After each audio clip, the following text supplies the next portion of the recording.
Welcome to the AlignUs podcast. I'm your host, Dr. Nikhil Sharma, live for our very first live podcast.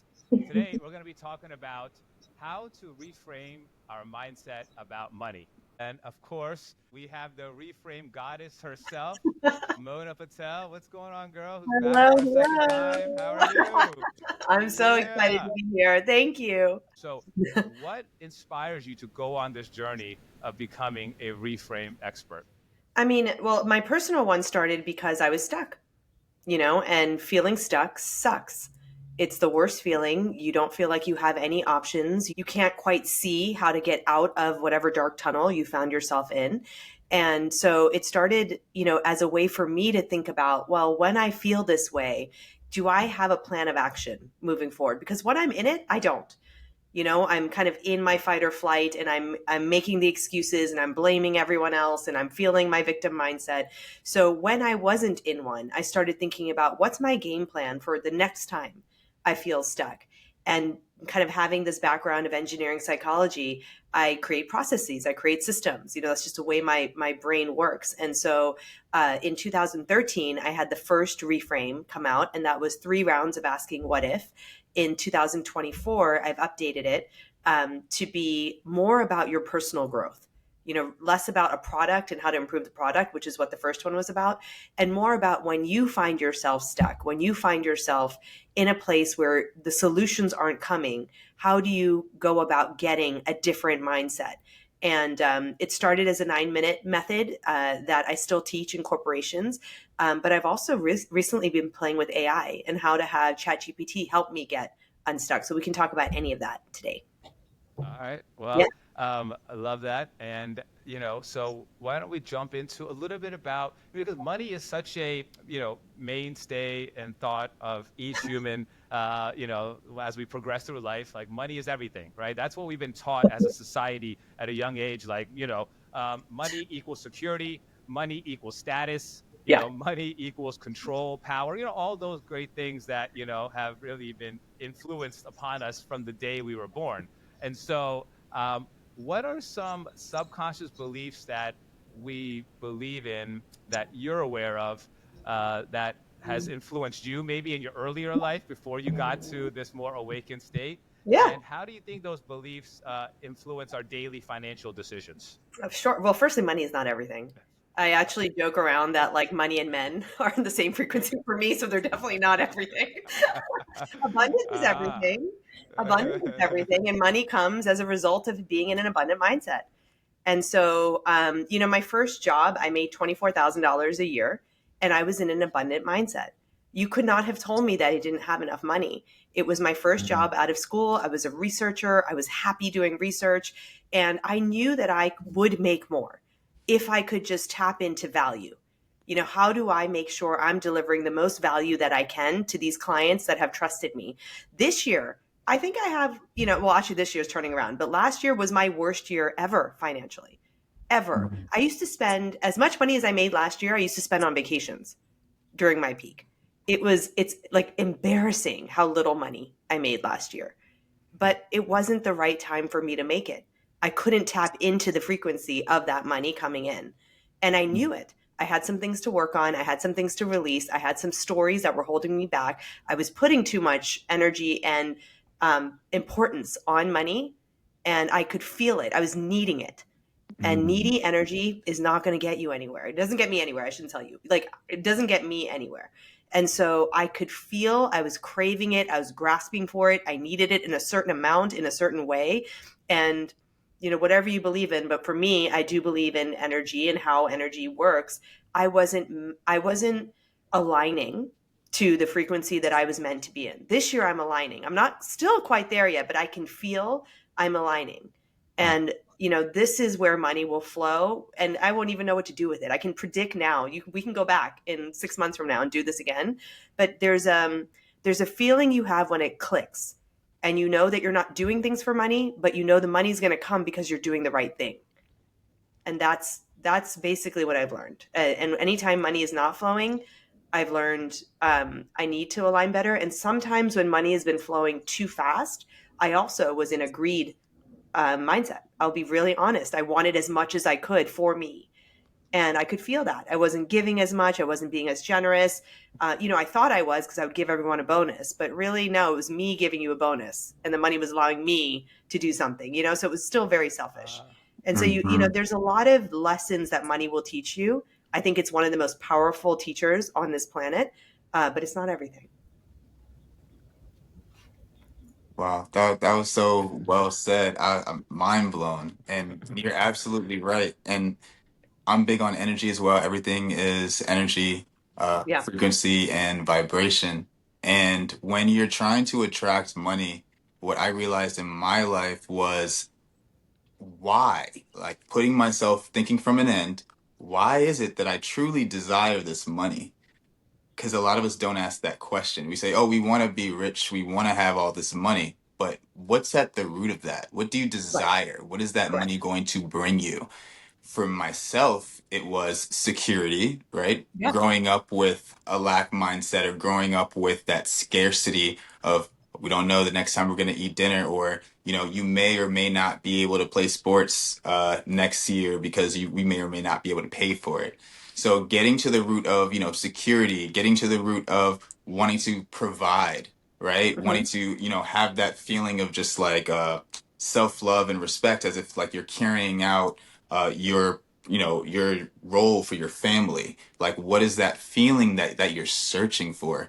And when you get to the root of that, then you can become embodying that. I used to Yeah. listen to a lot of tapes, Abraham Yeah. Hicks, Yes. Yes. Wayne Dwyer, Yeah. and they would say, you have to become the frequency of money. And I was like, what does that mean? Like, okay, Ah, like I'm $100 I'm bill. burning. Like, come here, hundreds.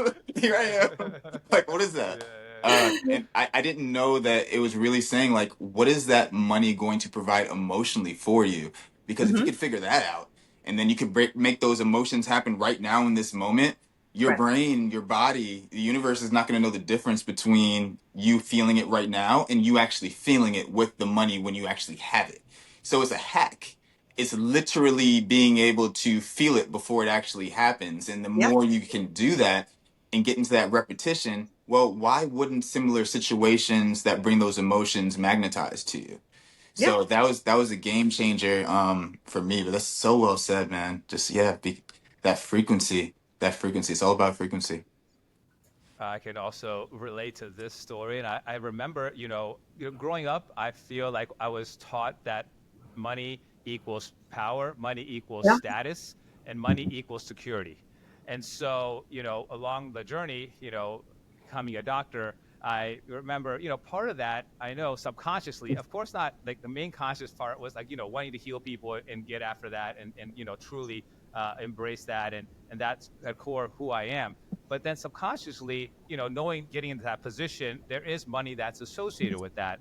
And so what happens is, though, when you're talking about frequency, is that initially my frequency was in this like pride and ego, Hmm. Hmm. and that this is, what I'm meant to do, and I'm meant to make a certain amount of money. But then what happened was that along the way, there were some imbalances that started occurring in my Yeah. life. Yeah. And so when you have these imbalances, I chose to distract myself from those imbalances by working more to make more money because I thought that by making more money, that was going to help secure that imbalance that I was now undergoing, whether it was the loss of my mom or it was the sickness of my dad. I chose to work harder to make more money to Yeah. get that security. Right. But what happened was that because I was imbalanced and I was still in this lower vibrational guilt, shame frequency, I was spending just as much money as I was making at Yes. that time.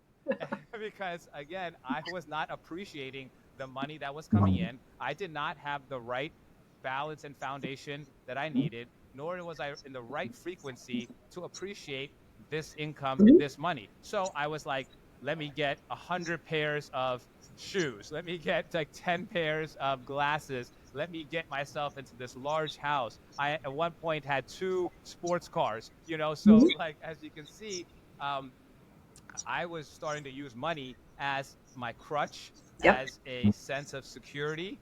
And that just led to this, I would say, this rolling effect of spending more and more money to feed my soul or to feed my insecurities, to make myself feel really secure.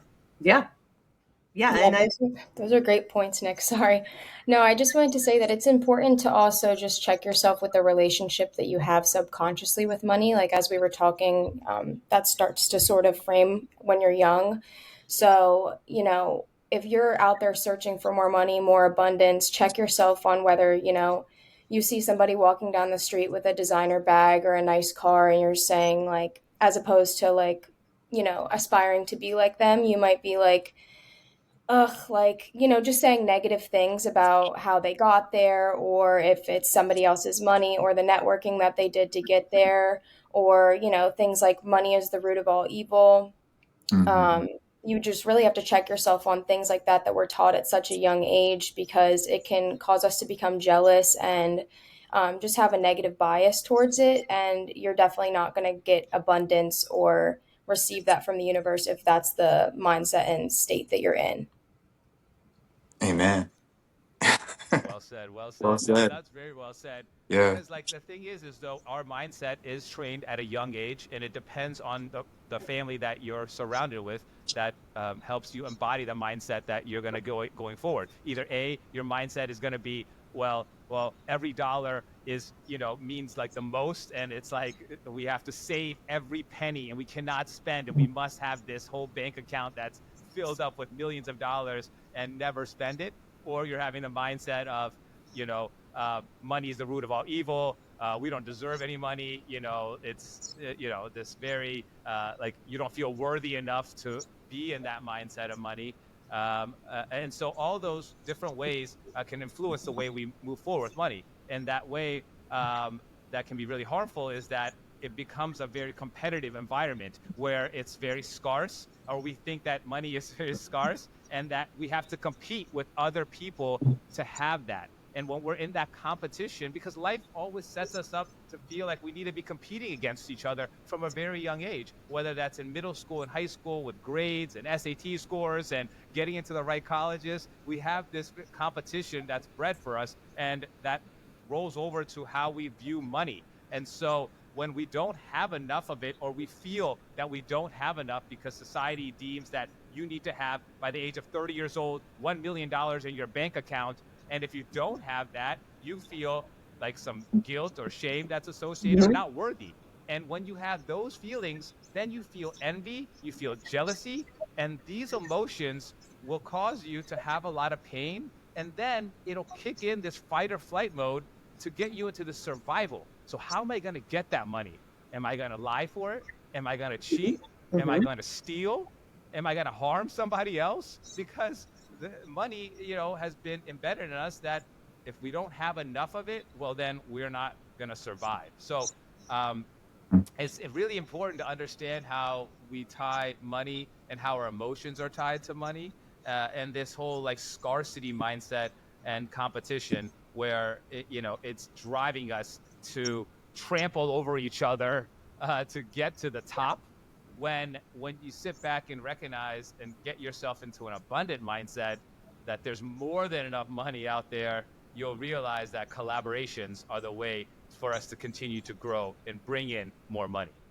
Yeah, it's infinite. It's infinite. If you truly think about everything in terms of energy, energy is infinite. It doesn't start, doesn't end. It's infinite. And if you think about the fact that currency is also the word that's used to describe money, Mhm. right? Currency is energy. So there's a reason why money and currency are used interchangeably. And then once you realize that, energy is infinite and that it cannot be destroyed, well, then you just have to tap into that infinite love, that infinite abundance, and just making those connections. But I wanted to mention this, Nick, before this phone call, before we got on to shoot this, I was expressing my gratitude for everyone because everyone has this unique gift, and I can see it shining through each of them. And one of the things that you do so well, Nick, and it's something I had to read a book to realize, but Nick does Nick does it naturally. But I had to read a book. It's called A More Beautiful Question. And one thing that Mhm. you just took our audience through is you went through these questions after questions of why am I doing this? What is the reason? What is at the root? How badly do I want this money? Am I going to kill for it? Am I going to steal for it? What am I willing to do for it? A lot of times we are so distracted on a day-to-day basis that we don't ask this beautiful question that leads to another beautiful question. And I call them beautiful because at the end of the day, you're getting to the outcome. You're getting to the reason behind all of these behaviors. And what's more beautiful than knowing what's at the root of everything that we do? Like, we're not here to just work a job. We're not here to, just satisfy, this person that probably doesn't spend half as much time that you do on your 9 to 5. Like, you were built for more, you were created for more. Why not spend time to intentionally ask that question of why? Why am I here? And you have a great way of doing that, Nick. So I just wanted to express my gratitude. But asking more questions, that really can truly show us who we are on the inside. And that's a one of one. That's all that is. Like, that energy, we're a part of that. We're an extension of that. So just wanted to share that before we moved on. Yeah, I appreciate that, Kevin. And Mona, I was wondering, you just said that in 2024 or prior, you were in this mindset where, there was, you were having money, but it wasn't truly, coming in, I guess, in that abundant way of being. What Right. did you do to change your mindset to help you switch from where you were before and the mindset you were into where you're at now? You're maybe not going to like this answer. Just a little heads up, because a lot of times, and I actually even heard this on another podcast. People don't like knowing that they have personal responsibility for their mindset. Like, Mhm. that's not a comfortable feeling, and it's actually the hardest thing for me when I go to sell Reframe. Is you don't want to know that you could choose another thought and your life would be different. You have your story, you have your narrative, it feels like truth. You have all of this data that you've compiled about why money is hard for me and not hard for you, and you don't want to let that go. And so 80% of the people are going to hate what I'm going to say next, which is you have to choose it. Period. You're And it's really hard. It's really hard so because hard. the truth of the actual today's environment will probably be counter data to your new healthy thought. So you may be a single mom who's barely making ends meet, trying to figure out how your kids are going to eat. And so when somebody says, ask a question, I can imagine what you're saying back, and it's probably not positive because you don't want to see that you could. You Mhm. could, Mhm. and the second you realize I can a little bit at a time. And it took me a year. It's such a crazy ride for me because I was able to accumulate wealth when I was running the businesses. And then I essentially took 2 or 3 years off and lived off my savings. And I Mhm. did a little bit of work here and there, a few speaking engagements so that people thought I was busy. It's really funny. I run into people like, you're so busy. You're doing so much. No, my Instagram looks busy. I am not. I am healing, Man, and yeah. I took a year to really, I mean, I have 4 journals this big that are all about money and love That's and what my beautiful. view is about it. And it's looking and looking and looking at these beliefs and saying, is this serving me? Because even if it feels real, if it's not serving me, not the person who's thinking, not the brain who's thinking, but the higher self, am deciding this is not a belief I'm carrying forward. And you have to do that a few times so your mind catches up. And your mind's like, oh, we're not believing that? Oh, okay. We do have abundance around us. We are grateful for what we have. Oh, okay. We are optimistic about what the next month can hold for us. We do believe we can beat this. Oh, we're doing that now. It takes a second because Mhm. maybe for 46 years you didn't feed it that story. But on the 47th year, you're looking at it and you're saying, I don't want this anymore. This is not my life. And I have one precious life.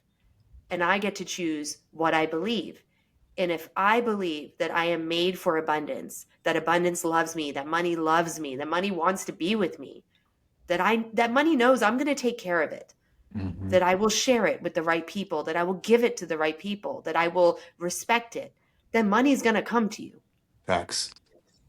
Well said. Woo.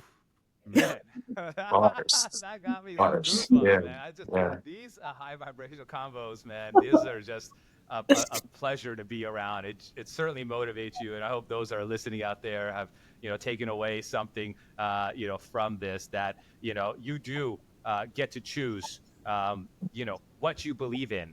It is it's been a long time that we've had certain beliefs that have been programmed in us, and those neuronal pathways that have been fortified with the same belief from a very young age, 40 some years later, can be very difficult to Can break. Yes, it is Mhm. going to be. It is going to be. But it's No only doubt. difficult because you're fighting it. This is the other Yeah. aha that I had. It's not the belief that's holding on, it's your ego that's holding on to the belief. And Yeah. that's what you're fighting. That's it. Oh, What you that resist resistance, must persist. Yeah. Yeah. Yeah. Yeah. Bro. Yeah. Right The there. We're right resistance, exactly. No, no. It's the Drinking resistance. my You're tea. absolutely right. And no, that was it. That resistance is what, when I was going through some of my toughest times in life, I let go of everything that was not serving me anymore. That means those thoughts, those beliefs, that control, because that control over your life is your ego telling you, like, Nick, no, this is the way you need to live. Doesn't matter, you're slipping over here, but we can regain over here. And it's this, constant back and forth. And you notice yourself losing that battle. And it's when you let go of that resistance and let go of those beliefs and be like, you know what? I do need to do something differently. Well, let me try, going this route. And instead of me focusing on working in the hospital, I then eliminated distractions, because I feel like we are very easily influenced by TV, by social media, by our parents around you, our friend circle, because this is what's helped form us to who we are today. But the one wise piece I can tell people out there is to let go and remove yourself from distractions, so that you can listen to what your higher self is telling you, what's guiding you. You can focus on healing. And so for me, that inner guidance and soul was telling me that, Nick, you really want to help people, but you want to do it in a different kind of way. Not the same way in the hospital, but I want to help by helping kids become more mindful. And I want to create an app that's going to help people move. And so by by thinking that, by removing distractions, I was able to tap into that soul. And then when you start following your passion, it starts radiating this energy and this frequency that's much higher than your ego. It's operating out of a frequency of love. And then that love frequency starts attracting to you resources, money, connections, collaborations. And you start building this large empire of resources that is going to help you get to what you're trying to accomplish in this life, and that will bring you more abundance that you could ever imagine for. Yeah. Ever. Yeah. And remember too that it's going to take time. Even once you start reinstilling these thoughts and, retraining your brain, it's not going to happen instantaneously. You might not get the next job or dream job that you apply for yet, but just focusing on trusting the universe, source, God, and that they have you and that they will not leave you. They will not let you go. You're just in a waiting period, and that's okay, and you just have to be comfortable in that uncomfortability and just trust that it's not always going to be like that and that everything is temporary. So in the meantime, while you're frustrated that it might not be happening yet, just focus on gratitude and the things that the universe has already blessed you with, and that will keep you in that abundant mindset as opposed to lack. I love that, Alina. Also, surround yourself with stories of that inspire you. There are so many documentaries and stories of people who had $20 and turned that into $100,000 in the middle of Africa, or women who have found a way to feed their families in a village of India. Like, there's so many inspiring stories all around the world, probably of people who are not doing as well as you. Mm-hmm. Like, just the fact that you're listening to this and you have Instagram on your phone makes you top 10% of, top 15% of people in the world. So there's a lot of people who have even less than you do. And I know that has been very grounding for me, to just bring me back into that gratitude of, I do have my health, and I do have my mind, and my health will allow me to make money when the time is right for me to do so. And so now I just need to point my compass towards where I'm meant to go for that abundance to happen. And again, this is just my belief system. There are some of my clients, they're, CEOs of banks, and they don't think this way. They think money is what you go hunt and get. Mm-hmm. And they have data in their mind that proves that, and they have millions of dollars in their bank that proves that too. So you need to take on whatever in this podcast and others kind of makes sense for you. But this, you're hearing from at least the four of us here that we have this consistent point of view that, watch the energy, watch your mindset, and things start to open up in a magical way for you that you can't even predict because you're focused on abundance, not money. Watch. You said watch. And so you're watching this episode, but watch meaning watch what's going on around you. Be Mm-hmm. aware. Listen to Mm-hmm. how you're feeling. Notice when your stomach sinks when a certain Mm-hmm. person enters the room. Notice how things change when you start thinking about a certain conversation. And then realize, like amazing Mona shared with us, that you have the choice to decide what thought you will have. And if you can focus on, this is another hack, you can focus on a good thought for 17 seconds, you know what's going to happen? More positive thoughts, and then more positive thoughts. And that domino effect that Nick talked about earlier will happen. So just be intentional, be aware, and then allow everything to just fall in place, like Alina shared.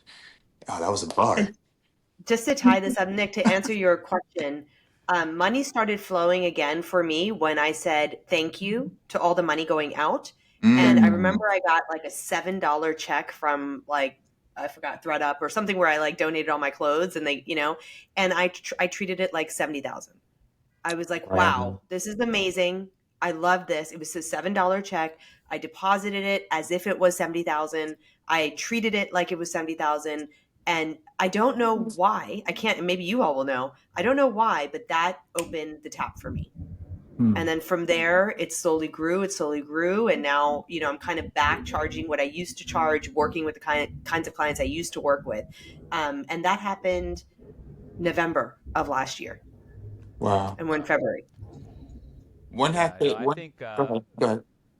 no, I was just thinking. I think what, like, also what Alina alluded to might have what been the basis of what occurred is that, and I think it happened to me as well, is when I started becoming like, having a different mindset of like treasuring the money that I was getting, and I was so grateful for it, and that didn't mean if it was $1 or if it was $5, like you said, $7.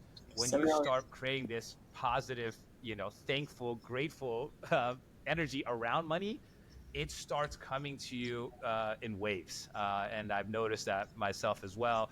And you also don't start spending it recklessly No, like I have done in the past, because you understand the value and the importance and how grateful and lucky you are to have even that much money, as you alluded to earlier, that there's many third world countries where many thousands and even in tens of America, thousands of people, hundreds of thousands in America, they don't have one even a in three dollar. kids don't have enough to eat. I mean, like we have to look at like how lucky we are in whatever area of life we're lucky, and Mm. then let that be what drives us into the other areas that aren't performing where we want them to.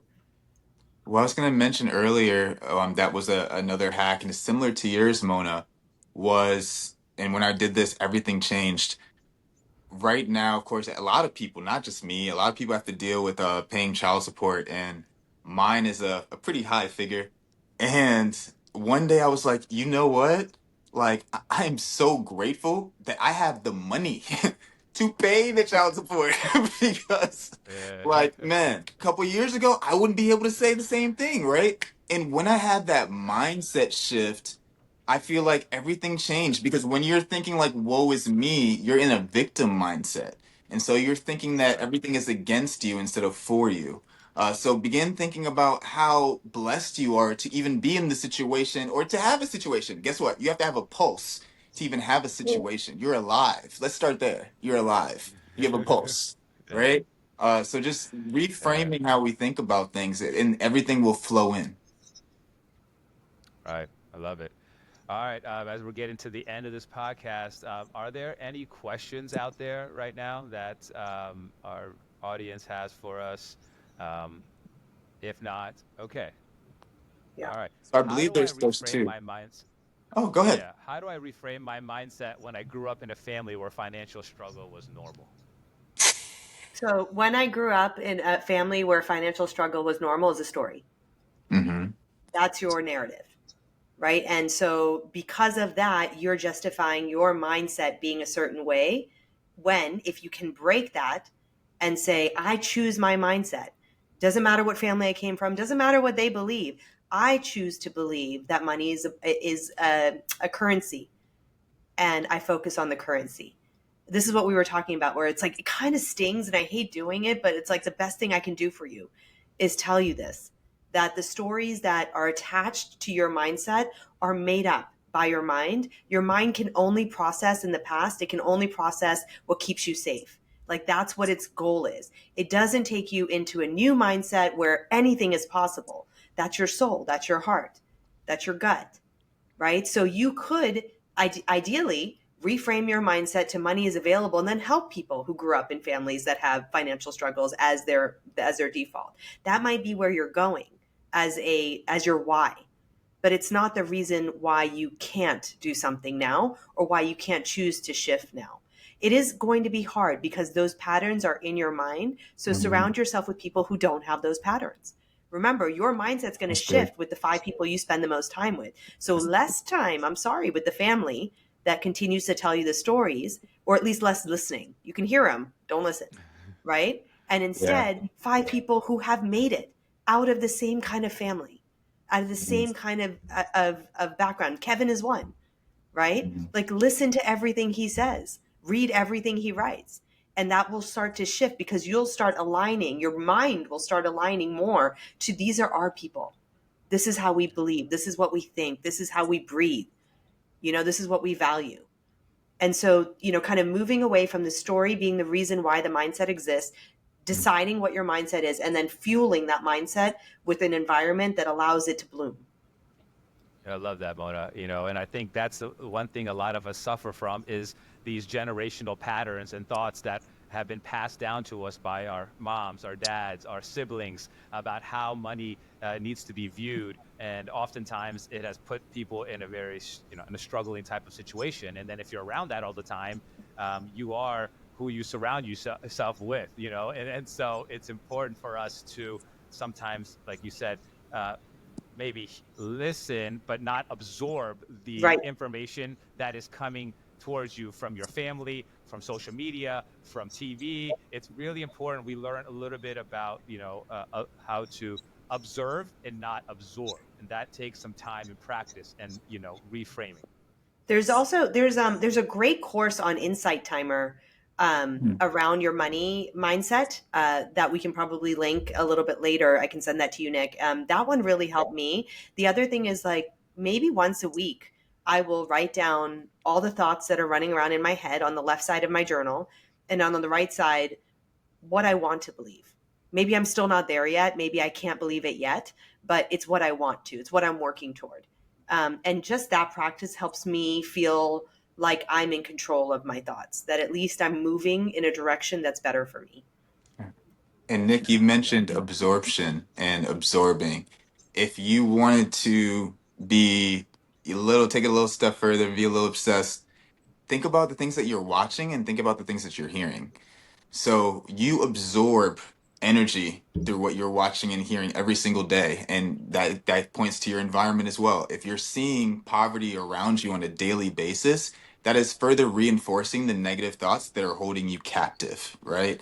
The other thing is, what are you listening to? Are you listening to stories or narratives that are also reinforcing these stories of, you having nothing, that you're going to be stuck in the ghetto, that you're never going to amount to, what you wanted to become? Like, what are you choosing to listen to and watch? Because that is all having an influence on your thoughts. So, the hack that I was going to go to, and I'm going to give you a hack that you can't make an excuse for, because one excuse that we're going to use when we're in that lack mindset is we don't have the money, right? So, everyone has access to YouTube. You can watch us on YouTube. YouTube is free. They have subscriptions that you can get where you can avoid commercials, but you can still get it free. Go on YouTube and begin listening to Think and Grow Rich. Begin listening to Dr. Wayne Dwyer. Begin listening to all of our podcasts. Go through all of our episodes and just listen to our episodes and notice how everything that we're speaking about is from a positive perspective.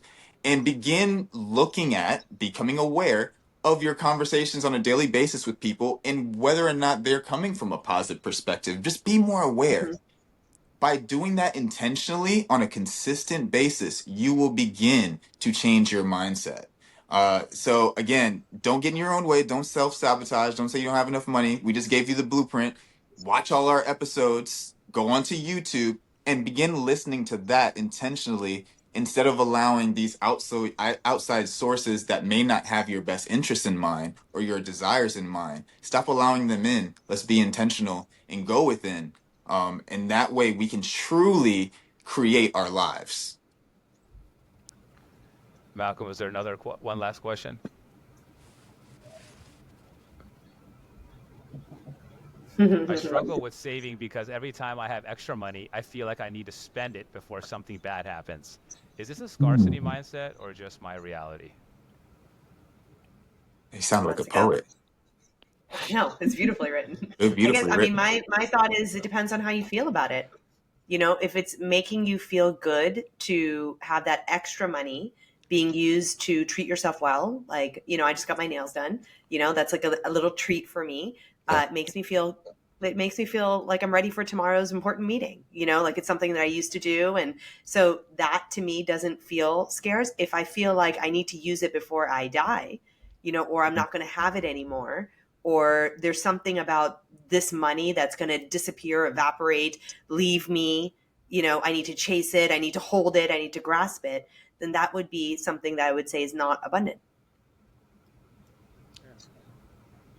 Well said. I mean, I agree. I think you know that's it, you know it is about being able to you know money shouldn't be looked at as something that we can't spend or that we can't Yeah. have nice things or buy nice bags and nice cars, you know, but it's about maybe not necessarily buying 100 of them, you know, and about you know buying something that truly has value and meaning to you, you know, and I think that's really important, and I think that shifts as we get older. I think at one point, you know, I was really into these cars, but now it'd be nice to maybe just have like a nice, you know, suit that I really, you know, I might spend a little bit money on, but you know what, it's going to make me feel really good, it's going to make me feel professional, it's going to make me align with my higher self and how I want to present myself on an everyday basis. And so if that means spending a little bit extra money, you know, and only having a little bit less saving, but it's going to help me Right. further myself, then yeah, that's, I think is a very abundant mindset, and kind of how I look at money and spending currently. Yeah. And I think just being aware and just evaluating your relationship with money. Like how do you feel when you buy that suit, right? Like, and then why? And just keep on asking those beautiful questions and truly see, is there a bad relationship with money or is there a good one? Keep asking more questions. All right. Any final words from the team? I had one. It's a hack that I've been using, which is there's two Monas.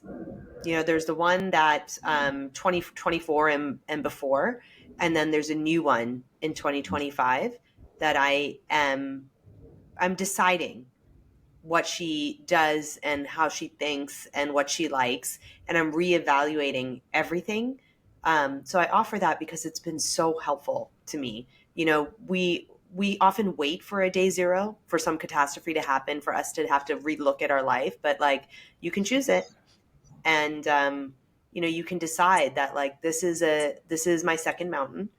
I'm approaching things differently, and it can start today. You just need to decide that it starts today.